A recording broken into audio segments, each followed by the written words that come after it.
যখন আসে গুণে, তো আমি বলবো আমি অনেক গুণী।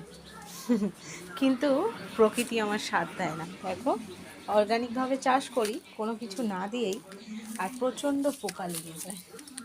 এই দেখো একটা বেগুন হচ্ছে, আর এই যে শিম গাছটা, আর এই শিম গাছে কিন্তু প্রচুর শিম হয়েছে, দেখছো প্রচুর শিম হয়েছে।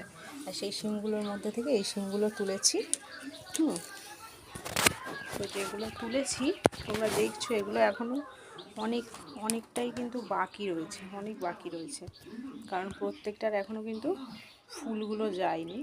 আর এগুলো আরও বড় হবে, আরও দানা হবে, অনেক বড় হবে। এই একটা যা খুব ভালোভাবে ঠিকঠাকভাবে বড় হয়েছে, এতে দানা হয়েছে, তো এগুলোকে সময় দিতে হবে আরও। আর শিম গাছের ফুলগুলো দেখো কি সুন্দর, অপূর্ব সুন্দর ফুলগুলো। এই দেখো, এই হলো আমার ছোট্ট বাগান।